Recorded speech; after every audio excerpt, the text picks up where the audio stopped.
Hello दोस्तों, YouTube channel जय with study में आप सभी का बहुत बहुत स्वागत है। जैसा कि दोस्तों हम विश्व के कुछ प्रमुख संगठनों की चर्चा कर रहे हैं और पिछले वीडियो में हमने यूएनओ यूनाइटेड नेशन ऑर्गेनाइजेशन के बारे में चर्चा करी।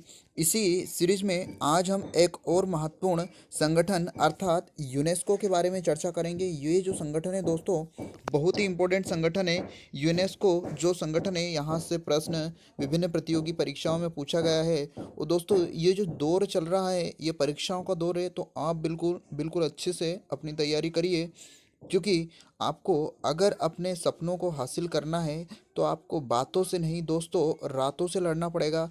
तो आइए हम चर्चा करते हैं इस संगठन यूनेस्को के बारे में। चलिए देखते हैं यूनेस्को। यूनेस्को जो संगठन है इसके पूरे अगर नाम की हम बात करें, United Nation Educational Scientific and Cultural Organisation इसका पूरा नाम है। हिंदी में संयुक्त राष्ट्र शैक्षणिक वैज्ञानिक एवं सांस्कृतिक संगठन। ये जो संगठन है इसकी अगर हम बात करें स्थापना की तो 4 नवंबर 1946 को इसकी स्थापना हुई थी। बहुत इंपॉर्टेंट है ये प्रश्न, कई बार पूछा जा चुका है कि यूनेस्को की जो है स्थापना कब हुई थी। तो 4 नवंबर 1946 को इसकी स्थापना हुई थी। आप बिल्कुल अच्छे से नोट कर लीजिए। बात करें हम इसके मुख्यालय की तो ये जो संगठन है इसका मुख्यालय फ्रांस के पेरिस में इसका मुख्यालय है। और ये जो संगठन है इसके 193 सदस्य देश है, जहां से प्रश्न पूछा जा चुका है कि यूनेस्को के कितने देश ऐसे हैं जो इसके सदस्य देश है। तो 193 देश ऐसे हैं जो इसके सदस्य देश है। और अगर इसके हेड का नाम पूछा जा जाए तो आंद्रे अजोले जो है इसके हेड है। तो आप बिल्कुल अच्छे से नोट कर लीजिए, ये प्रश्न जो है करंट अफेयर में पूछा जा सकता है कि जो यूनेस्को है इसके हेड वर्तमान में हेड कौन है। तो ये प्रश्न आने के चांसेस थोड़े से ज़्यादा हो जाते हैं। तो आप बिल्कुल आंद्रे अजोले को बिल्कुल मोस्ट इंपॉर्टेंट लगा लीजिएगा। अगला अगर हम बात करें कि यूनेस्को के क्या उद्देश्य हैं, यूनेस्को जो संगठन बनाया गया है किस उद्देश्य से ये संगठन बनाया गया है, तो फर्स्ट उद्देश्य यहाँ पर हम देखते हैं कि सभी के लिए गुणवत्तापूर्ण शिक्षा और उन्हें उम्र भर सीखने हेतु प्रेरित करना। सभी के लिए गुणवत्तापूर्ण शिक्षा और उन्हें उम्र भर सीखने के लिए प्रेरित करना, ये इसका पहला उद्देश्य है। उसके बाद सतत विकास के लिए नीति एवं विज्ञान संबंधी ज्ञान का उपयोग करना। सतत विकास के लिए नीति एवं विज्ञान संबंधित ज्ञान का उपयोग करना।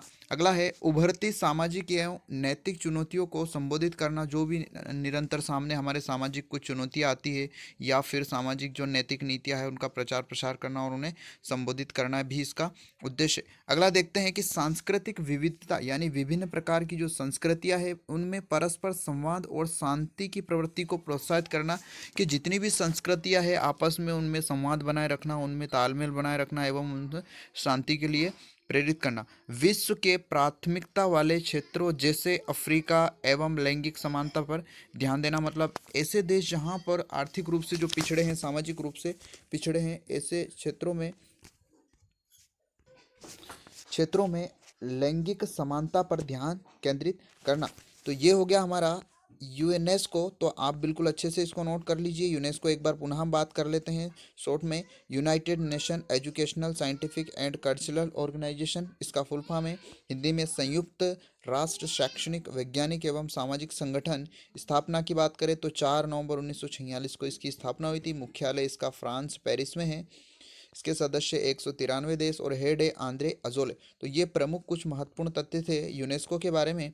इसके अलावा अगर दोस्तों आप विभिन्न प्रतियोगी परीक्षाओं की तैयारी करना चाहते हैं और अगर टेस्ट सीरीज आपको परचेस करना है या टेस्ट लगाना है तो मेरा जो कोड है G150 आप उपयोग कर सकते हैं, जिससे आपको विभिन्न प्रतियोगी परीक्षा जैसे एसएससी जीडी कांस्टेबल या फिर मध्य प्रदेश पीएससी की प्री परीक्षा हो या कांस्टेबल की परीक्षा की तैयारी कर रहे हो या आर्मी किसी भी अगर प्रतियोगी परीक्षा की आप तैयारी कर रहे हो तो आप मेरा जो कोड है ये यहाँ पर उपयोग कर सकते हैं G150, जिसमें आपको 50% तक का डिस्काउंट है। और ये अभी वर्तमान में जो कांस्टेबल की वैकेंसी हमारे सामने है तो इसकी बहुत अच्छे से तैयारी करने के लिए द सक्सेस ऐप है, परीक्षा ऐप, आप इसका प्रयोग कर सकते हैं। और मेरा जो कोड है G150 इसका प्रयोग करके आप 50% तक का डिस्काउंट पा सकते हैं। तो दोस्तों बहुत अच्छे से आप तैयारी करिए और विभिन्न प्रतियोगी परीक्षाएं जो हमारे सामने हैं इनका बिल्कुल अच्छे से आप गहन अध्ययन कीजिए और अपने जो सपने हैं उनको साकार करिए। तो चलिए मिलते हैं एक अगले वीडियो में अगली महत्वपूर्ण एक संगठन के साथ। दोस्तों एक बात और बता देता हूँ, अगर आपने ये वीडियो की पीडीएफ चाहिए तो आप मेरे Telegram channel J with study पर जाकर आप इसकी पीडीएफ भी डाउनलोड कर सकते हैं। चलिए मिलते हैं अगले वीडियो में। जय हिंद, जय भारत।